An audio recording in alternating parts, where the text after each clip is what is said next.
बंदो गुरुपद कंज कृपा सिंधु नर रूप हरि महामोहतम पुंज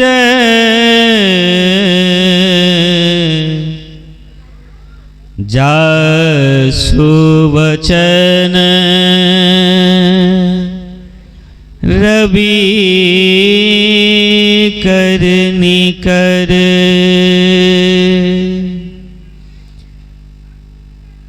ध्यान मूलम गुरुर्मूर्ति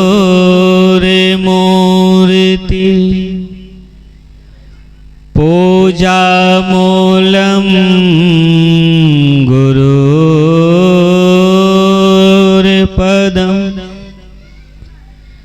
मंत्र मूलम गुरुर्वाक्यम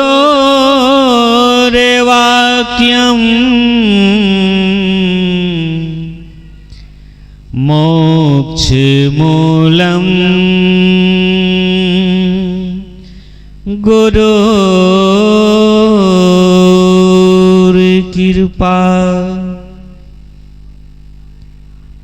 अनेक जन्म संप्राप्त है कर्मबंधे विदायिने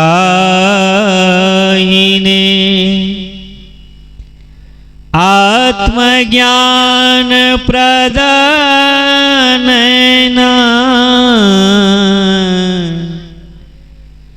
तस्मै श्री गुरुवे नमः। गुरु के सुमरन मात्र से नाशत विघ्न अनंत ताते सर्वारंभ में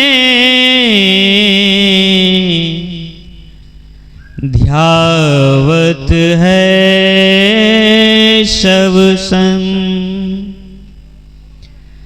ध्यावत है सब संत ध्यावत है सब संत ध्यावत है सब संत। मेरे जीवन के संपोषक मन मंदिर के परमाराध्य परम पूज्य सद्गुरुदेव जी, अर्चनीय वंदनीय मुद मंगलमय संत समाज, परिवर्तन परिवर्तक स्थल पर बैठे हुए सज्जनों एवं देवियों, इस माइक्रोफोन से जहां तक आवाज जा रही है तमाम सज्जन वृंद, भाई बहन, माता बहन,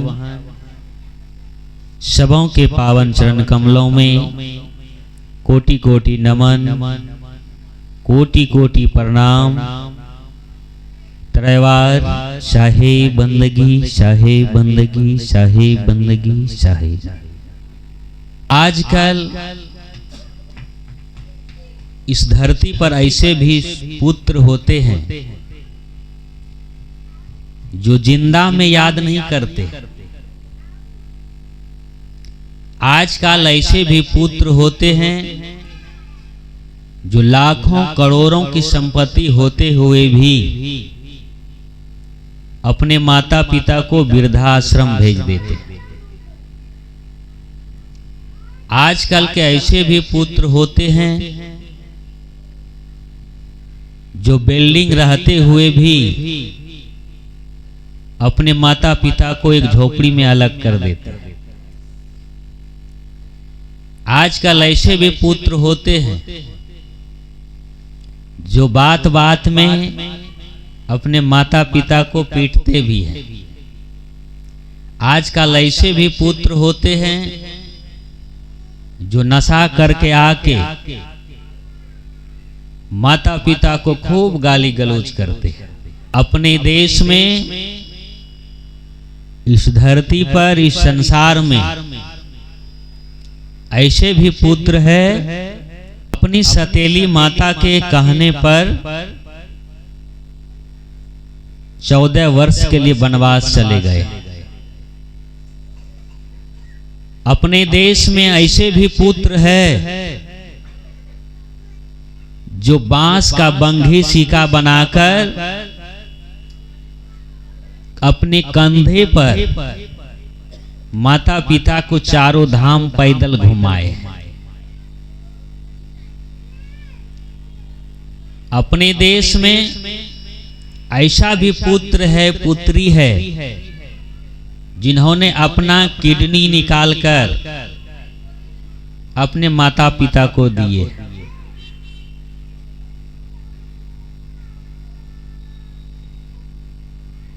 तो पुत्र और बेटा, एक बेटा भी नाम है, एक पुत्र भी नाम है। बेटा नाम क्यों पड़ा? इसलिए पड़ा कि उनको जीवन भर उसके माता पिता ने 9 महीना गर्भ में पाले, फिर अपने गोद में खिलाए, अपना सीने का दूध पिलाए, और वो बेटा आगे चल के माता पिता को बांट दिए। 2 महीना उनके पास रहो, तब फिर मेरे पास आना। ऐसे भी बेटा है, पारी लगा देता है। याद कीजिए, एक मां को 4-5 बेटे रहते, तो वो किसी गोतिया लया को दे आते हैं पारी पे कि थोड़ा पोसिए। वो कहीं दे आते हैं किसी दूसरे को पहचाने। वो नीमक पानी पी के कष्ट सह के किसी तरह पालते हैं कि नहीं?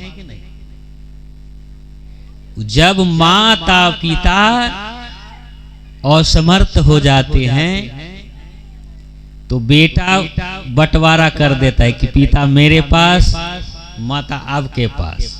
थोड़ा दिन के बाद फिर माता जी मेरे पास, पिताजी उसके पास। वो बांट देता है 6 महीना 3 महीना के लिए। सोचिए, इसलिए एक भजन में कहे हैं कि 4 गो के पोस दिहली, दूधवा पियाई के। 4 गो के पोस दिहली, दूधवा पियाई के। 4 गो से पेट नहीं भर ये गुमाई के। 4 गो से पेट नहीं भर ये गुमाई के। कि 4 पुत्र को एक माता पिता अकेले पोस लेते हैं, 15-20 साल तक, 18 साल तक, और 4-5 बेटे से एक माता पिता पाला नहीं जाता है, उसको अलग कर देते, वृद्धाश्रम भेज देते हैं। अब सोचिए वृद्धाश्रम में क्या स्थिति होती होगी। आपको 9 महीना पेट में इसलिए पाला कि हमको वृद्धाश्रम भेज देना। आपको 18 साल वो नीमक पानी पी के कष्ट सह के, एक एक खून पसीना बहा बहा के अपना फाटा चीटा कपड़ा पहन के आपको नया नया हर मेला में जो कपड़ा दिया, हर त्योहार में कपड़ा लाके नया दिया, और अपना जूता चप्पल फाटा उटा पहन के आपका सब इच्छा को पूरा किया, इसीलिए कि वृद्धाश्रम भेज देना, इसीलिए कि कहीं झोपड़ी बना के घर के किसी कोने में डाल देना, इसीलिए कि 15 दिन से बिना नहाए खाए है, कपड़ा सड़ रहा है, शरीर गंध मार रहा है, कोई देखने वाला नहीं, इसीलिए आपको पाले पोसे थे। तो ऐसे भी पुत्र होते हैं इस धरती पर। आज रामायण की चर्चा घर घर क्यों है? देश में विदेश में भगवान राम का, लक्ष्मण जी का, माता सीता जी का, हनुमान जी का, आज चौराहे पर जो मूर्ति लगी है, आज घर घर जो उनको नाम लेते हैं, उनका क्यों लेते हैं? वो क्या किए थे? माता पिता को वृद्धाश्रम भेजे थे, क्या किए थे? सतीली माँ के कहने पे 14 साल के लिए वनवास चले गए। अब सोचिए, वो राजा का बेटा है, राजमहल में जीवन जी रहे हैं, किसी चीज का कमी नहीं है, लेकिन सतीली माँ ने कह दिया कि बेटा आपको 14 साल के लिए बन जाना है। तो वो बोले कि देरी किस में है, जल्दी से गेरवा वस्त्र लाल कपड़ा पहनाइए और तुरंत हम निकलते हैं। क्योंकि एक रत्ती भर भी उसको संपत्ति से, जगह जायदाद से, राजमहल से लोभ नहीं थे, थोड़ा भी वो लोभ नहीं। और उसको गेंद के तरह ठुकरा दिया राजमहल को, राजगद्दी को, और उन्होंने 14 वर्ष के लिए वनवास जाने के लिए तैयार हो गए। तो कितनी बड़ी त्याग थी उसके अंदर। और आज हम लोग भगवान राम के देश में होके, भगवान राम के धरती पर होके अपने माता पिता को वृद्धाश्रम भेजते हैं, अपने माता पिता का एक बात नहीं मानते हैं, उनकी आज्ञा का पालन नहीं करते हैं, उसका सम्मान नहीं कर पाते हैं। आज सबसे ज्यादा यदि दुखी है तो वो माता पिता, वो सास ससुर है, सब दुखी क्यों है? आज इस धरती पर राम की जो पूजा होती है, वैसे ही राम राम नहीं बन गए हैं, वो उतना बड़े त्याग किए हैं। वो मर्यादा के पुरुषोत्तम थे, वो पुरुषों में सबसे उत्तम मर्यादा निभाने में। और अपने सतीली माँ के कहने पर वो 14 साल के लिए घर बार छोड़ दिए, राजमहल, और अभी अपनी माता पिता का, अपनी जो खून की रिश्ता है, उनकी हम लोग बात और सम्मान, उसका आदर नहीं कर पाते, उससे अच्छा मीठे वचन नहीं बोल पाते हैं, हरदम धुतकारते रहते हैं, हर चीज के लिए वो किल्लत काटते हैं, कपड़ा के लिए, पैसे के लिए, सब चीज के लिए।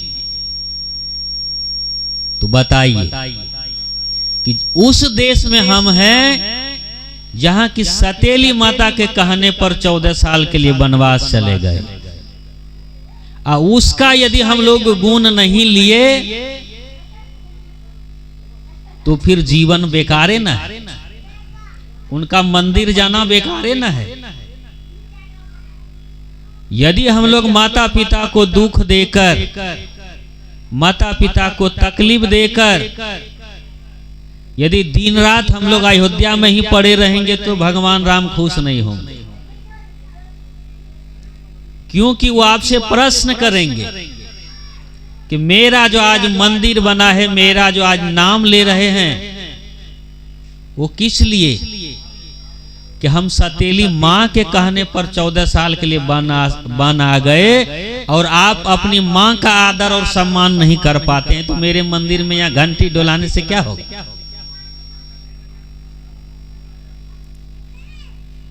माता सीता जी को वनवास नहीं दिए थे, सिर्फ भगवान राम को मिले, लेकिन माता सीता जी ने देखे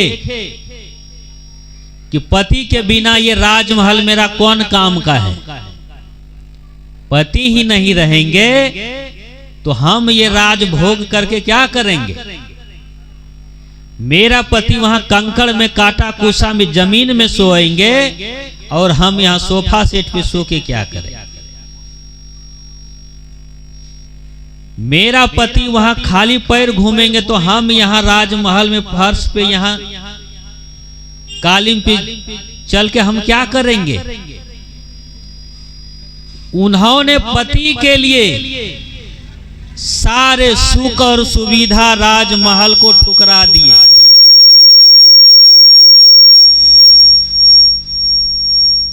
और वो पति के साथ साथ वो दुख में शामिल हो गई। उनकी कितनी बड़ी बलिदान है, उनकी कितनी बड़ी त्याग है, और हम लोगों की देश की माता उनको भूल जाती, सिर्फ उनको खाली अगरबत्ती धोवत्ती में खुश करना चाहती है। वो कैसे होगी। उन्होंने जो छाप छोड़ के गए कि ये सीख आने वाली पीढ़ी, आने वाली नर नारी भी अनुसरण करेगी। लेकिन आजकल थोड़ा भी पति को थोड़ा सा दुख हुआ तो आज क्या करते हैं, पत्नी तुरंत गुजरात फुर। अब बताइए, अब ये माता सीता जी की आरती करने जाएगी तो वो क्या कहेगी। आजकल थोड़ा भी दुख हुआ पति को तो ये छोड़ छाड़ के दूसरा पति खोज लेती। वो कैसे सफल होगा भगवान राम का पूजा और माता सीता जी का। और उन्होंने नरी लोगों को, नर नारी को क्या संदेश दिए कि हम पति के लिए राजमहल ठुकरा दिए और उनके दुख में हम शामिल हो गए, और आप लोग थोड़ा देर के लिए सुख सबर नहीं, दुख सबर नहीं किए और पति को तलाक दे दिए, पति को छोड़ दिए। भगवान राम एक बार अश्वमेध यज्ञ करा रहे थे और उनमें पंडित जी बोले कि आपको दूसरा शादी करना होगा। जग पे कौन बैठेगी, आपके बायां में, साइड में। भगवान राम बोले कि दुनिया एक तरफ हो जाएगा, लेकिन हम दूसरी शादी करने वाले नहीं हैं। चाहे दुनिया पलट जाए कि रहे, हम दूसरा शादी करने वाले नहीं। दूसरा उपाय है तो खोजिए। तो क्या कहे, उस सोना का माता सीता जी बना दी और बैठा दी बगल में और जग करवा ली। अब उनके अंदर कितनी बड़ी पत्नी व्रत का धर्म था, सोचिए। इसलिए उनके घर घर पूजा होती है कि वो पत्नी व्रत कितना निभाए कि लाख उनको कहे कि पत्नी आपकी वहां वाल्मीकि जी के वहां है, वन में छोड़ाएं, दूसरा शादी करना होगा तब जग सफल होगा। वो बोले कि हो कि ना हो उसे हमको टेंशन नहीं है, शादी हम दूसरा नहीं करेंगे एक पत्नी के अलावा। वो नहीं किए उन्होंने। और अभी के पति कैसे है,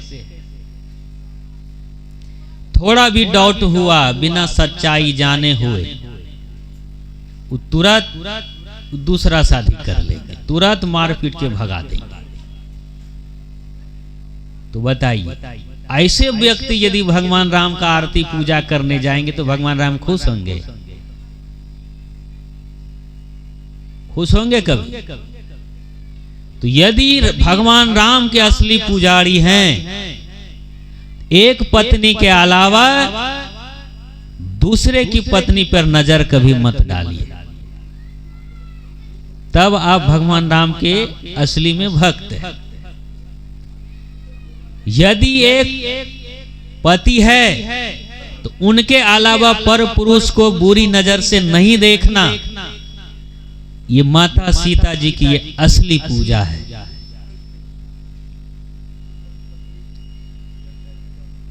भगवान राम से भी ज्यादा हनुमान जी का मंदिर छक चौराहे पर ज्यादा है। उसकी ज्यादा मूर्ति क्यों है? इस धरती पर सेवा से बढ़कर दूसरा कोई धर्म नहीं, सेवा से बढ़कर दूसरा कोई कर्म नहीं। चाहे वो माता पिता की सेवा हो, चाहे वो सास ससुर की सेवा हो, चाहे इंसानों की सेवा हो, चाहे वो भगवानों की सेवा हो, चाहे समाज की सेवा हो, चाहे देश की सेवा हो, सेवा से बढ़कर दूसरा कोई धर्म नहीं। आज जितने भी जनरल, कर्नल, विश्वपति, राष्ट्रपति, प्रधानमंत्री जो भी है, एक जगह से वो सेवा ही कर रहे हैं देश का। आप भी जहां जिस स्थिति में हैं, आप भी एक तरह से सेवा ही कर रहे हैं। तो सेवा सबसे बड़ा धर्म है। और हनुमान जी 12 बजे दिन रहे कि 12 बजे रात रहे, उससे वो कोई फर्क नहीं पड़ता था। भगवान राम के कार्य के लिए वो दिन रात 24 घंटा वो एक कर देते थे। सेवा से पीछे कभी नहीं हटे। जहां तक दिखाई देता था खाली समुंदर ही समुंदर। अब माता सीता जी को ढूंढने जाना है, तो जो काम जिससे नहीं होता था वो हनुमान जी करते थे, और भगवान राम जी के कार्य को वो सफल किए। तो जो सेवा भावना जिसके अंदर है, चाहे वो पुतहू है, यदि उसके अंदर सेवा की भावना है, पूरे घर के आदर सम्मान वो करती है, अपना धर्म पालन, कर्तव्य पालन करते हुए सेवा करती है, तो घर के दुश्मन भी उसको चाहेगा, दुश्मन भी आदर देंगे उसको, जो सेवा करने वाले रहते हैं। यदि 4 भाई है, एक भाई सबको सम्मान देख रहे हैं, सबकी सेवा कर रहे हैं, तो दुश्मन भी, गांव के भी उनको आदर सम्मान देंगे, उसके माता पिता भी उनको सम्मान देंगे, आदर देंगे। और जो बेटा सेवा नहीं करेंगे, चाहे खून का रिश्ता हो, फिर भी उसको दिल से नहीं चाहेगा, माता पिता भी नहीं, तो और दुनिया में उसको कौन चाहेगा? इसलिए आज हनुमान जी के चौराहे चौराहे पर मूर्ति और मंदिर है। क्यों है? कि इसको देखकर आदमी को ये प्रेरणा मिलेगा कि जैसे ये दिन रात हर जगह वो पहाड़ उठाए रहते हैं ना हाथ में। पहाड़ उठाने का मतलब कठिन काम करना। पहाड़ उठाने का अर्थ है कि नहीं होने वाला भी काम कर देना। रात भर में सजीवन बूटी लाना बहुत कठिन था, और उन्होंने वो चीज रात भर में करके दिखा दी, सजीवन बूटी ला दी वहां से, और लक्ष्मण जी का जान बचा दिया। तो कितना बड़ा उपकार किए, कितना बड़ा सेवा किए। इसलिए सेवा जो है वो सबसे बड़ा धर्म है। और हनुमान जी सेवा में आगे रहते थे। तो सेवा जो हम दिन रात हम लोग हनुमान चालीसा पढ़ते हैं, सुनते हैं, हनुमान जी के मंदिर में जाते हैं, लेकिन वो सेवा भावना, सेवा वाला गुण अपने जीवन में उतारते नहीं। तो ये हनुमान जी का पूजा हुआ? हनुमान जी कभी खुश होंगे आपके ऊपर? यदि आप अपने माता पिता का, अपने समाज का, अपने देश का, अपने बच्चे का, अपने पत्नी का, बेटा है तो अपने माता पिता का, पत्नी है तो अपने पति का, सास ससुर का, माता पिता का, जो सेवा करने के लिए तत्पर है 24 घंटा, वो यदि बजरंग बली के मंदिर नहीं भी गए हैं तो वो असली पुजारी हैं बजरंग बली के। क्योंकि किसी ने कहा है वर्क इज वर्शिप, कर्म ही पूजा है। आप 24 घंटा में जो जो कर्म करते हैं वही पूजा है, उसी का फल आपको आगे और पीछे मिलता है। यदि आपसे गलत पूजा हो गया तो परिणाम भी उसका गलत हो। यदि गलत कर्म कर दिए तो गलत पूजा हो गया, कर्म ही पूजा है। गलत कर्म हुआ तो गलत पूजा हो गया, उसका गलत आपको रिजल्ट हो। अच्छा कर्म हुआ तन से, मन से, शरीर से, तो उसका अच्छा रिजल्ट होगा। आप किसी का भला कर दिए, उस दिन अच्छा काम किए, आपका पूरा दिन एकदम मन हर्षो उल्लास से भर जाएगा, उमंग से भरा रहेगा कि आज मेरे हाथ से किसी का भला हुआ है, आज हम किसी का जान बचाए हैं, आज हम किसी गरीब को दान दिए हैं, आज हम किसी को कपड़ा नहीं था उसको कपड़ा दिए हैं। जिस दिन आपसे अच्छा काम होगा भला वाला, उस दिन आपका तन मन खुश रहेगा। और जिस दिन आपके मुंह से किसी को अपशब्द निकल जाएगा, गलत वर्ड निकल जाएगा, उस दिन आपका मन दुखी रहेगा। चाहे वो समाज के प्रति गलत वर्ड निकल गया हो, चाहे पति के प्रति गलत वर्ड निकाल गया हो, चाहे सास ससुर को 19-20 कह दिया हो, आपका मन दुखी रहेगा, पछताते रहेगा। तो वो गलत पूजा हुआ। तो कर्म ही पूजा है। कर्म यदि ठीक हो गया तो सब ठीक हो जाएगा। इस धरती पर कर्म ही एक प्रधान है जिससे आपको दुख और सुख जीवन में आता है। रामायण में ये भी बात लिखी है, जब भगवान राम, माता सीता जी, लक्ष्मण जी का वनवास हुआ, गंगा के उस पार गए तो वहां निषाद राज वो मिले गंगा के उस पार में, और पहला रात वहां आराम कर रहे थे। नीचे में लेटे थे माता सीता जी और भगवान राम, वो कुश होता है ना, उसका चटाई। और निषाद राज और लक्ष्मण जी आपस में बात कर रहे हैं कि भैया कल हम लोग राजकुमार थे, महलों में रहते थे, और सिर्फ एक दिन की बात है, रात भर का। रात शाम में प्लानिंग हो रहा था कि सुबह गद्दी मिलेगा, राम राजा बनेंगे, और सुबह होते होते दिखे यहाँ जंगल में सोए। इतना बड़ा दुख, कभी तो कुछ गड़बड़ नहीं किए थे तो ऐसा दुख क्यों भोगना पड़ रहा है। वो दोनों लक्ष्मण जी और निषाद राज जी गप कर रहे, और दोनों भाई और भाभी उधर आराम कर रहे।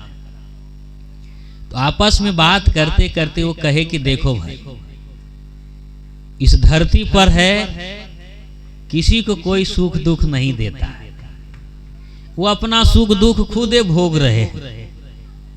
तो आपको कौन फुर्सत में है, अधिकार किसको है आपको दुख देने का और आपको सुख देने का? कौन बैठा है?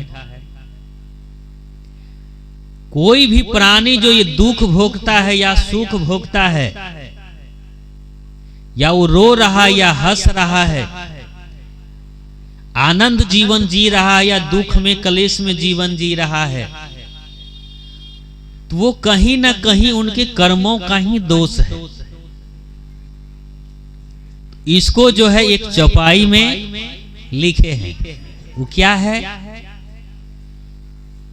काहुन को सुख दुख कर दाता, निज कृत करम सब भोगहु भ्राता।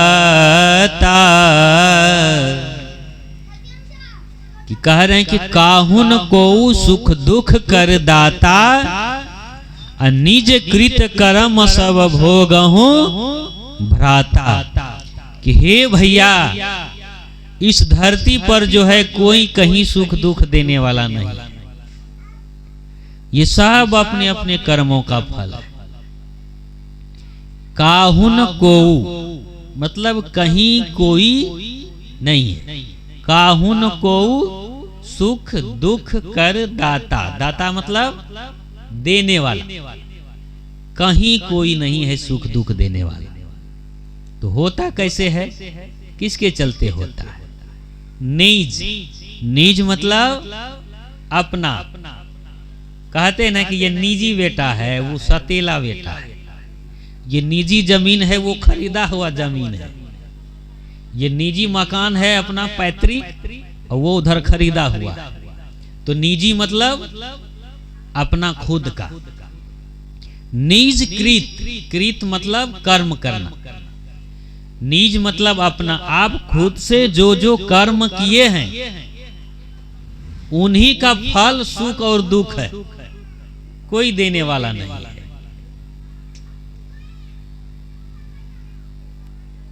ये विचार कर रहे हैं और दोनों मिलके। अब अपना कर्म क्या है? आप सुबह जो उठे, कुछ भी आप कर्म किए, पूजा किए, नमाज पढ़े, प्रार्थना किए, जो भी किए, दिन भर जितने भी आप कर्म कर रहे हैं, वही कर्म जो है सुख दुख का कारण बनता है। आप कोई भी भगवान या कोई भी देवी देवता, ईश्वर, अल्लाह, खुदा, गॉड, कोई भी आपके हाथ में बीड़ी तो नहीं देता है, आपके हाथ में चीलम तो नहीं धरा के देता है, आपके हाथ में कोई दारू का बोतल तो नहीं पकड़वा देता है, आपको जुआ तो नहीं खिलवा देता है। जितने भी कर्म से आपको दुख होता है, वो सब कोई भगवान या कोई देवी देवता आपको करवाता है? आपको प्रकृति ने जब मां के ओद्र से आप जन्म लिए, तो बताइए प्रकृति ने आपके हाथ में बीड़ी का मुट्ठा देके भेजे थे? जब आप मां के पेट से जन्म लिए थे तो गाया का चीलम देके भेजे थे? वो दारू का बोतल कुछ नहीं। वो आपने खुद ना यहाँ जा जाके आदत लगाए, चाहे आपका दोस्त लगाया हो, चाहे आपका नाना दादा लगाया हो, या खुद आप अपने से जाके खरीद के लिए।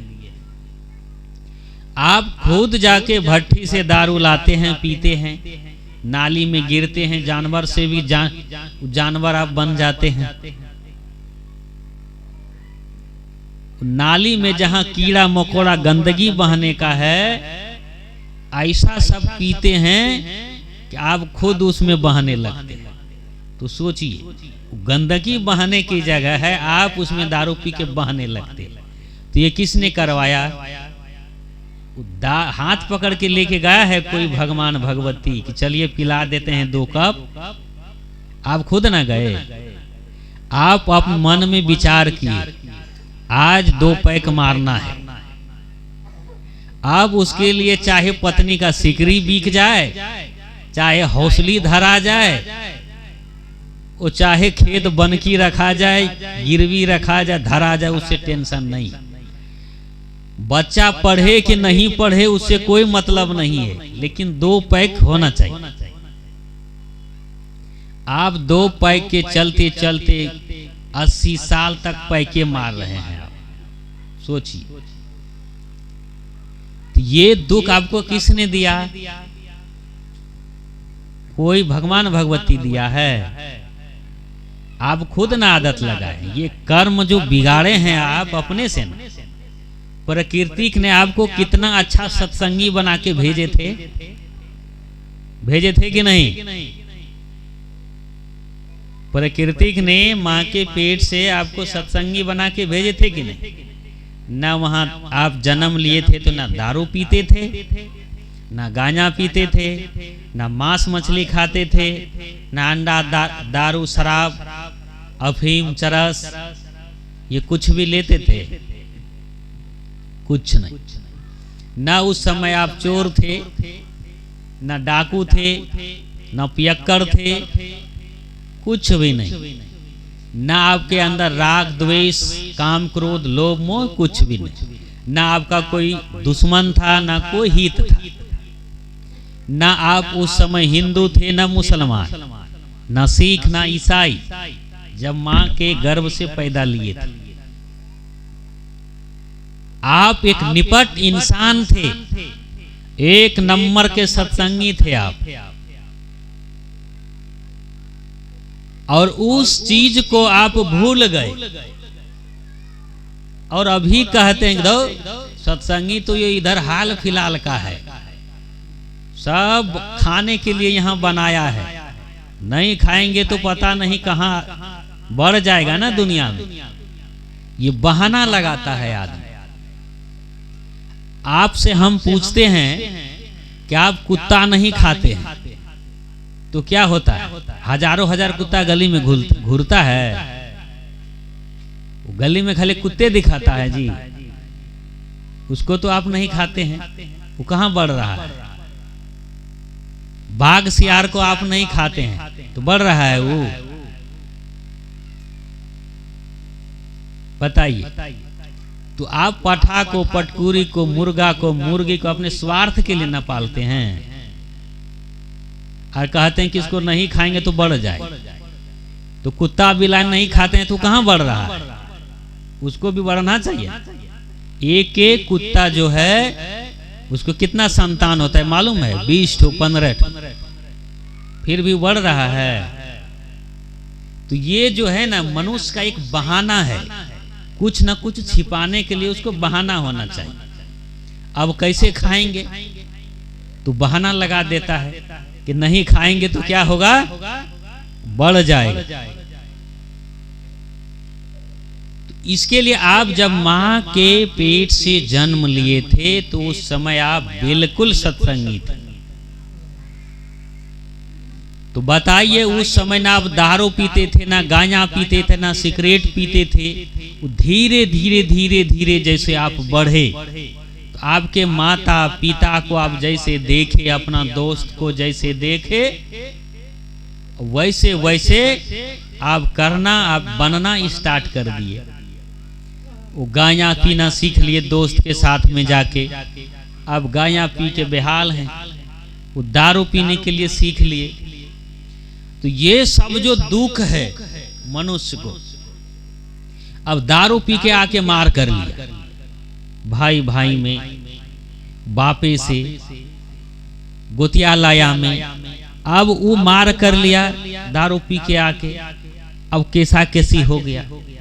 अब केसा केसी हो गया तो दोनों का पैसा जा रहा है और दोनों एक ही माँ से जन्म लिए और दोनों लड़ रहे और दोनों थाना दौड़ रहे, पैसा उछल रहे। तो ये बताइए, ये जो दुख हुआ कौन दिया आपको? दूसरा कोई दिया? कोई नहीं दिया। ये सब जितना भी दुख होता है, जितना भी सुख होता है, कोई जिला टॉपर हो जाता है, कोई विद्यार्थी, कोई सबसे टॉपर हो जाता है, तो वैसा कर्म न करते हैं, उतना वो स्ट्रगल न करते हैं, स्टडी न करते हैं, उतना मेहनत करते हैं उतना, और कोई फेल हो जाते हैं, वो उतना मेहनत नहीं कर पाते हैं, वो उनके कर्मों का फल है। और जो कोई जिला टॉपर हो जाता है, स्टेट टॉपर हो जाता है, तो वो उतना मेहनत किया तो उसको उतना फल दिया। आप गुजरात में, दिल्ली, पंजाब में जाके 6 महीना कमाएंगे और कोई जाके 2 साल कमाएगा, तो पैसा कौन ज्यादा लाएगा? जो ज्यादा दिन मेहनत किए वही ना, जो ज्यादा कर्म किए उसी को ना ज्यादा फल मिलेगा, वही ना आके यहाँ 2 तल्ला बनाएंगे। आज जो 2 महीना रहेगा फिर आ जाएगा, खर्चा वर्चा सब रास्ते में खत्म, जितना कमाया, तो वो क्या करेंगे यहाँ? अब वो कहेंगे कि मेरा किस्मते में नहीं है, ये सब हमको भगवान ने दुख दिया है। तो आप कमाओ ना भाई 2 साल वहां रह के, देखो कैसे 2 तल्ला नहीं बनता है। तो कर्म करने के लिए आप स्वतंत्र हैं। कृष्ण भगवान ने गीता में कहे हैं, कर्मण्येवाधिकारस्ते मां फलेषु कदाचन। कृष्ण भगवान कह रहे हैं कि आप कर्म करने में स्वतंत्र हैं, चाहे आप जो कर्म कर सकते हैं करिए, कोई रोकने वाला नहीं है। लेकिन याद रखिए, वो रिजल्ट में आपका वश नहीं चलेगा, सिर्फ कर्म करने तक आप स्वतंत्र हो, जो मन में चाहे वो करो। लेकिन जब उसका फल मिलने लगेगा, उसका रिजल्ट मिलने लगेगा, और उसमें यदि आप कुछ भी करना चाहो तो आप चाह के भी कुछ नहीं कर सकते, उसमें आपका कोई बस नहीं चलेगा, सिर्फ आप कर्म करने तक भागी हैं। वो रिजल्ट वो ऑटोमेटिक सिस्टम है, यूनिवर्सल ट्रूथ है, वो विश्वव्यापी नियम है, वो आपको मिलेंगे। इसलिए हमारे देश में, हमारे सनातन धर्मों में, दुनिया के हर एक इंसान के साथ में आप ये प्रकृति को जो देंगे, इस प्रकृति से जैसा व्यवहार करेंगे, प्रकृति को उल्टा के आपके साथ भी वैसा ही करेगा। यदि कोई आतंकवाद है तो वो पकड़ा जाने के बाद क्या होता है? वो अपने मौत से नहीं मरते, डायरेक्ट फांसी की सजा होती है। तो वो जैसा कर्म किए उसको भोगा कि नहीं? वो आप यदि समाज में, देश में अच्छा काम कर रहे हैं तो आपकी पूजा होगी कि नहीं? आपको सम्मान देंगे कि नहीं? समाज में ही यदि आप दारू, गांजा, भांग पीने वाले हैं, गलत आदत से मजबूर हैं, तो आपको कोई भी आदर से कुर्सी द्वार पे बैठने नहीं देगा। वो कहेगा कि ये जल्दी यहाँ से द्वार से उठ जाए तो अच्छा रहेगा। पीने खाने वाला, गाली गलौज करने वाला, वो भी आपको सम्मान नहीं देंगे। आपके कर्मों के फल वो तुरंत मिले। यदि आपका वाणी अच्छा है, यदि आपके कर्म अच्छे हैं, यदि आपके संस्कार स्वभाव अच्छे हैं, उस सब आपको घर के अंदर बैठा के चाय पिलाएंगे, हाल समाचार पूछेंगे। तो उनका कर्मों का फल उनको मिल रहा है कि नहीं? तो उसी तरह दुनिया में आप चाहे जैसा भी कर्म करें, आपका मर्जी है, लेकिन फल वो प्रकृति का अपने हिसाब से देगी, उससे कोई नहीं बच सकता। इसलिए हमारे देश में भगवान का उदाहरण दे दे के कहा है, समझाया है मनुष्यों को कि हे मनुष्य, कि भगवान राम ने जो कर्म किए उनको भोगना पड़ा। उनके पिताजी राजा दशरथ जी ने जो कर्म किए उसको भोगना पड़ा। कृष्ण भगवान ने जो कर्म किए उसको अब उसके कर्मों का फल भोगना पड़ा। नारद मुनि ने जो कर्म किए वो उसको भोगना पड़ा। दुर्योधन ने, कंस ने जो कर्म किए वो उसको भोगना पड़ा। माता सबरी जी, माता मीरा जी, अंगुली माल डाकू, धुंधकारी, ये जितने भी थे जिन्होंने जैसे जैसे कर्म किए उसको वैसा वैसा फल भोगना पड़ा। तो हम लोग किस खेत के मूली हैं? जब भगवान ये सब नहीं बचे कर्मों से और उसको वो भोगना पड़ा तो हम लोग बच जाएंगे? बच जाएंगे? बताइए। अब उदाहरण देके बताते हैं। सदगुरु कबीर साहब जी ने बीजक में कहे, आपन कर्म न मेटो जाई, कर्म का लिखा मिटेधो कैसे, जो युग कोटि सिराई, गुरु वशिष्ठ मिनि लगन सुधायो, सूर्य मंत्र एक दिन्हा, अजो सीता रघुनाथ विवाही, पल एक संचन किन्हा, तीन लोक के कर्ता कहिए, बाली बधो बरियाई, एक समय ऐसी बने आई, उन्हों अवसर पाई, नारद मुनि को बदन छिपायो, किन्हो कपि को स्वरूपा, शिशुपाल की भुजा उपारी, आप भयो हरि ठूठा, पार्वती को बांझ न कहिए, ईश्वर न कहिए भिखारी, कहीं कबीर कर्ता की बातें, कर्म की बात निनारी। सदगुरु कबीर साहेब जी ने पूरे सनातन धर्मों की निचोड़ जो है इसमें कह दिया। अपनी बात नहीं, उन्होंने कहा कि आपन कर्म न मेटो जाई, अपना जो आप कर्म किए हैं वो मिटने वाला नहीं, वो भोग के ही मिटेगा, वो भोगना ही पड़ेगा। यदि भूल से भी आपको घास काटने में, धान काटने में, कुट्टी काटने में, कुछ भी करने में पैर कट गया, हाथ कट गया, तो दर्द भोगना पड़ता है कि नहीं? कष्ट सहना पड़ता है कि नहीं? कोई बच्चा भूल से आग को छू ले तो आग जलाने के लिए छोड़ता है कि ये छोटा बच्चा है छोड़ देंगे? वो जला देता है। इधर में एक न्यूज आया था कि दो छोटे छोटे बच्चे थे और रात में आग लग गई घर में और वो निकल नहीं पाया, गेट लगा था और वो उसी में दोनों जल के खत्म, मर गए। आग ये नहीं सोचते, आप भले आग को पूज लीजिए भगवान मानकर, लेकिन आग में आत्मा नहीं होती है। आपके बच्चा जल रहा है कि आपका पैसा जल रहा है, आपके कि खसरा जल रहा है, कि आपका रसीद पर्चा जल रहा है, कि आपका नौकरी वाला कागज जल रहा है, कि साड़ी जल रहा है, कि जेवर जल रहा है, उससे मतलब नहीं। उसका काम है जलाना। आप उसका अगरबत्ती उसको दिखाइए कि पूजा कीजिए, कि ब्रह्मा मानिए, कि ब्रह्म मानिए, वो समझने वाला नहीं है। वो जलाएगा तो जलाएगा। उसी तरह अपना कर्म मिटने वाला नहीं। उन्होंने कहे कि गुरु वशिष्ठ मिली लगन सुधायो, सूर्य मंत्र एक दीन्हा, जो सीता रघुनाथ विवाही, पल एक संचन किन्ना।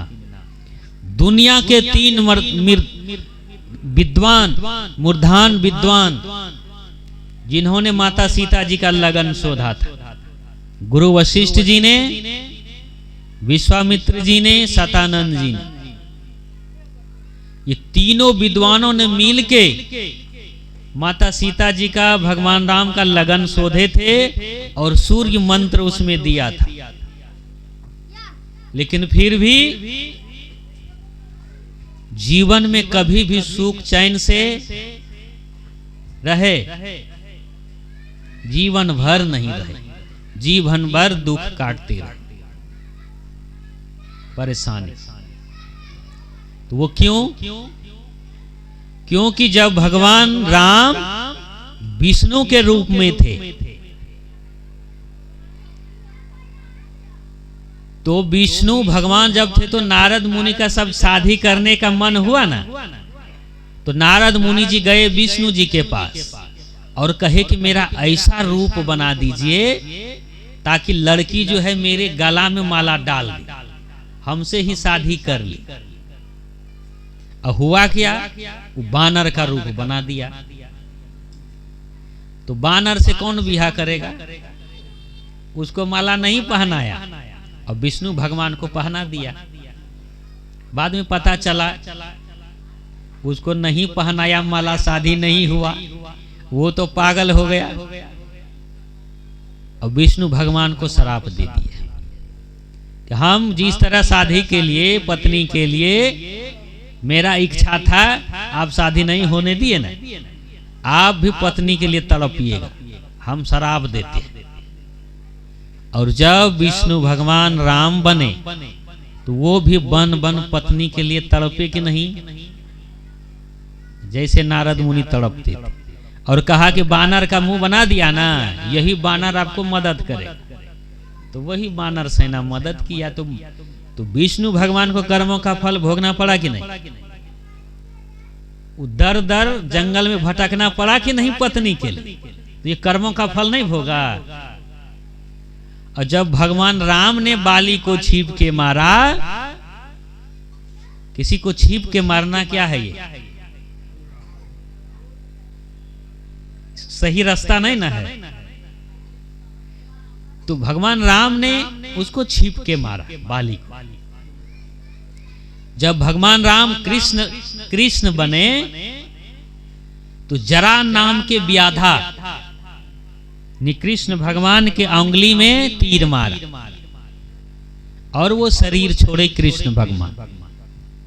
तो जरा नाम के जो व्याधा थे वो दौड़ के गया, पैर पे गिरा के भगवान गलती हो गया, हम नहीं जान रहे थे कि आदमी है कि क्या है।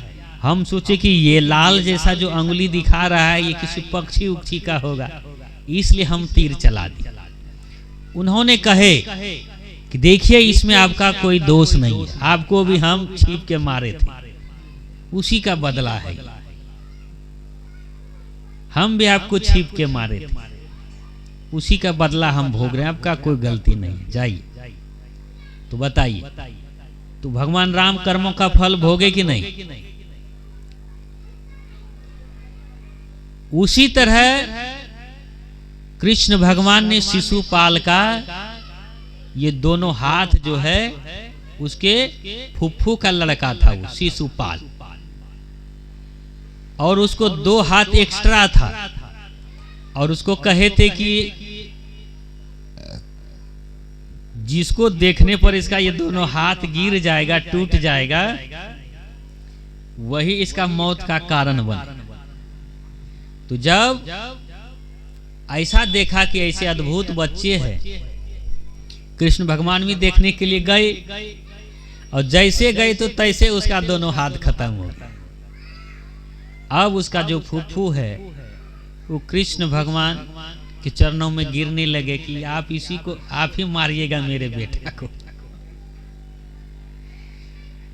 क्योंकि हमको कहा था कि जिसको देखने पर इसका दोनों हाथ गिरा कि वही इसका मौत का भी कारण होगा। तो आपको देखकर मेरा बेटा का दोनों हाथ गिर गया, इसलिए आप ही इसका जान लेंगे। तो वो बोला कि देखिए हम इसको 100 गलती माफ कर देंगे, 100 गलती माफ कर देंगे, उससे ज्यादा होगा तो माफ हम नहीं करेंगे। तो जब श्रेष्ठ जो है उसमें घोषित करने का हुआ सम्मानित, तो कृष्ण भगवान को सम्मानित कर रहे थे, तो उसमें शिशुपाल घुसा गए कि इसको सम्मानित मत कीजिए कृष्ण भगवान को, ये छलिया है तो ये है, चोर है तो फलना है, ढकाना है, बहुत गाली दिया। लेकिन 100 तक कृष्ण भगवान कुछ नहीं बोले। 100 से जैसे पार किए तैसे उसका सुदर्शन से खत्म। मार दी। तो उसके बदले में कृष्ण भगवान ने भी जगन्नाथपुरी में अभी जो है, ये दोनों हाथ नहीं है कृष्ण भगवान के, वो भी वैसे पड़े हैं, तो उनको भी कर्मों का फल भोगना पड़ा। तो गौतम ऋषि की पत्नी अहिल्या थी और इंद्र भगवान जो देवता के राजा थे, देवताओं के राजा कौन? इंद्र। उन्होंने गौतम ऋषि के जो पत्नी थी अहिल्या, वो आधे रात में जो है वो चंद्रमा से मिल के वो आधा ही रात में भोर करवा दिया और गौतम ऋषि चल गए गंगा स्नान करने के लिए। इधर इंद्र भगवान उसके घर में घुस गए और उसके बाद गौतम ऋषि जब आए, वो गौतम ऋषि के ही रूप के होके उसके पत्नी से छल किया था। उसके बाद गौतम ऋषि जब आए तो दोनों को देखा, तो दोनों को श्राप दे दिया, इंद्र भगवान को भी और पत्नी को भी। तो वो भी पत्थर बन गई और ये भी कर्मों का फल भोगते रहे। वो भगवान राम गए तब उसका उद्धार हुआ अहिल्या का। तो सदगुरु कबीर साहेब जी ने कहे हैं कि जब ये बड़े बड़े दिग्गज, बड़े बड़े महापुरुष, जिसको आप भगवान कहते हैं, देवी देवता कहते हैं, वो भी अपने कर्मों के फल को काट नहीं पाया, वो भी भोग के ही उसको खत्म किया। तो हम लोग वो कैसे अगरबत्ती धूपबत्ती से मेरा कर्मों का फल कटेगा? कैसे कटेगा? वो कटने वाला नहीं। भले आप पूजा पाठ करते हैं, बढ़िया बात है, उसका अलग से फल मिलेगा, लेकिन जो गलत कर रहे हैं उसका भोग के ही खत्म होगा।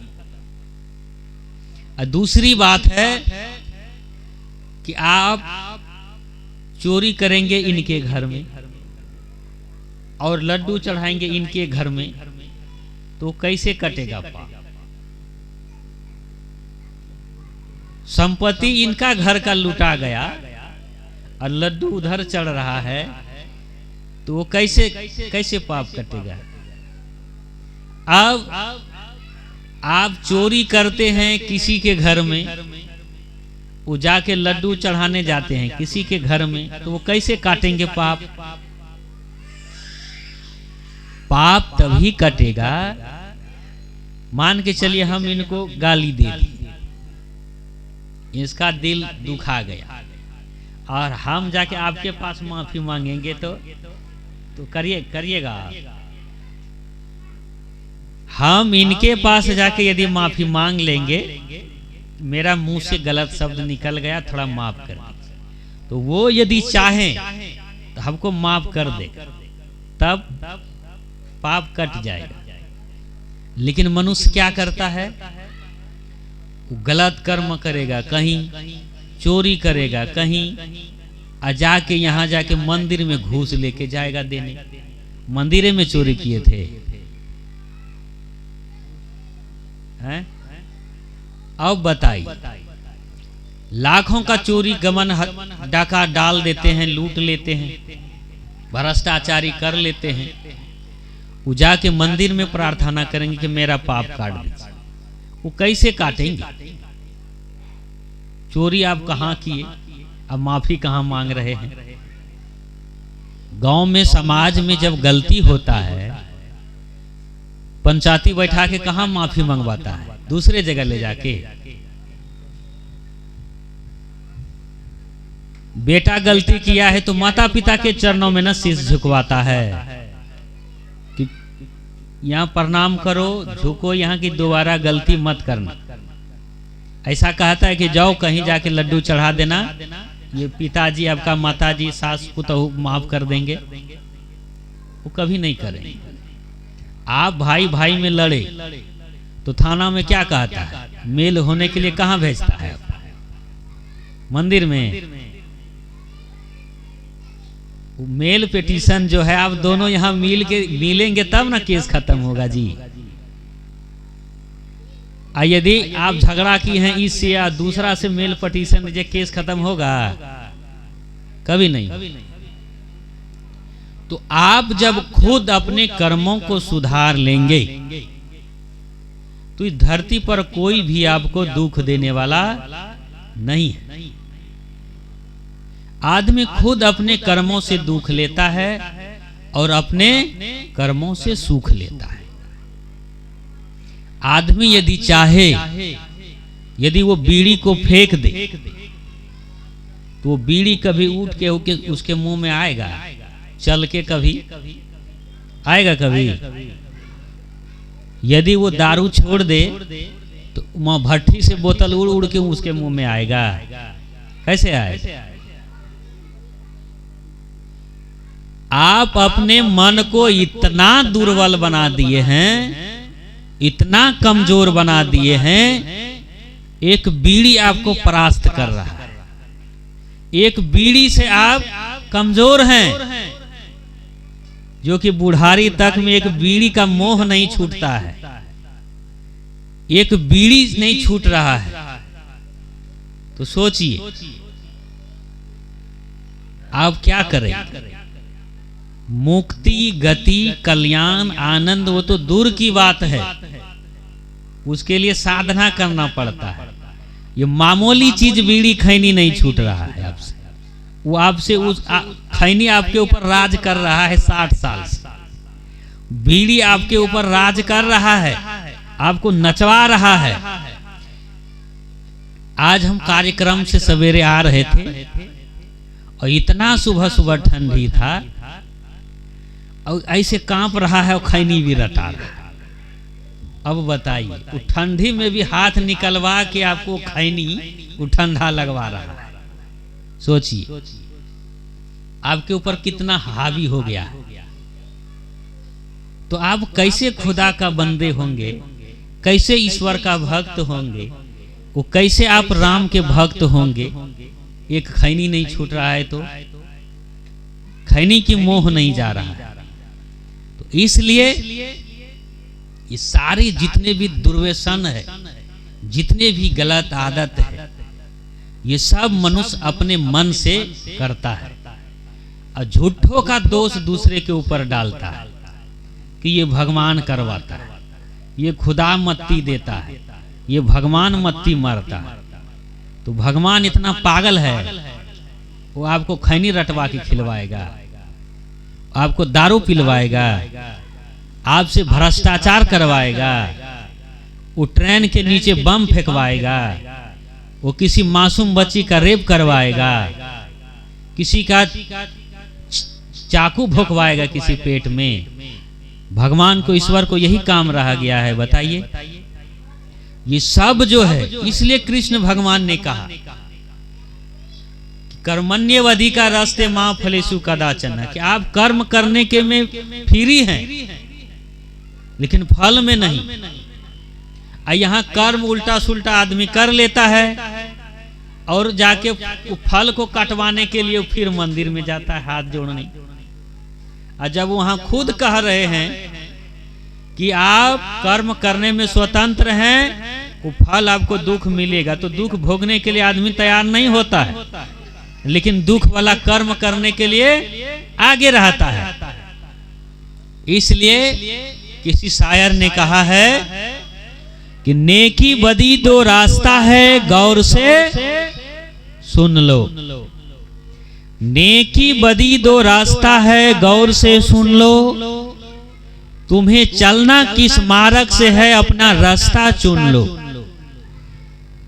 तुम्हें चलना किस मार्ग से है, अपना रास्ता चुन लो, मगर चलने से पहले सोच लो अंजाम क्या होगा। भलाई कर भला होगा, बुराई कर बुरा होगा। तो बताइए, इसके बीच में किसी भगवान भगवती किसी का नाम है? दो रास्ता है आपके सामने, चाहे आप जिस पे चलना चाहते हैं चलिए, मगर चलने से पहले थोड़ा सोचिए कि अंजाम क्या होगा उसका। सोच विचार के कदम बढ़ाइए। और कदम बढ़ा दिए और फिर बाद में आप पछताएंगे या फिर बाद में आप इधर उधर लड्डू अगरबत्ती करेंगे तो कोई कुछ होने वाला नहीं। जिस समय आप चोरी करने के लिए जा रहे थे उस समय आपको कोई नहीं रोका कि चोरी करना पाप है, कहे जाते हैं पकड़ा जाइएगा तो डंडा भी खाना पड़ेगा, जेल में भी बंद होना पड़ेगा, आपका बीवी बच्चा को कौन पालेगा पोसेगा, कौन पढ़ाएगा, ये कोई कहने वाला है? कोई रोकने वाला नहीं। आप चोरी करिए या दान देने जाइए, कोई रोकने वाला नहीं। चोरी करने चल गए, मन से जाके पकड़ा गए, धरा गए, अब यहाँ पूजा पाठ आप चालू कर दिए तो क्या होगा? जो आपको चोरी करने से नहीं रोका, जो आपको रेप, बलात्कार, हत्या, लूटपाट, आगजनी, भ्रष्टाचार, घूसखोरी करने से नहीं रोका, तो आपके कर्मों का वो फल कैसे काट देंगे? कैसे काटेंगे?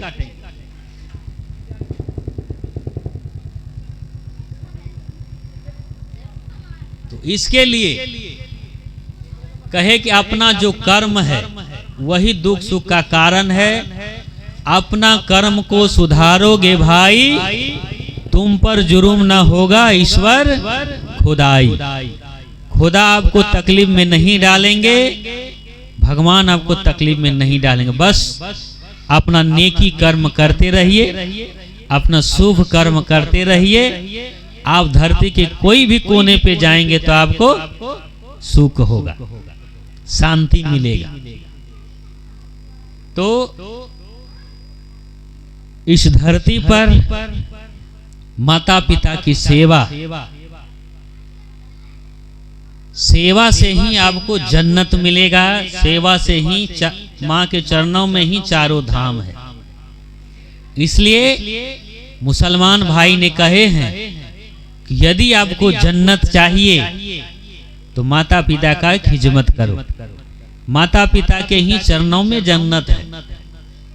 और हिंदू भाइयों ने भी कहा कि माता पिता के चरणों में चारों धाम है। चारों धाम आप किस लिए जाते हैं? स्वर्गे जाने के लिए ना। तो वो सब माता पिता के चरणों में है।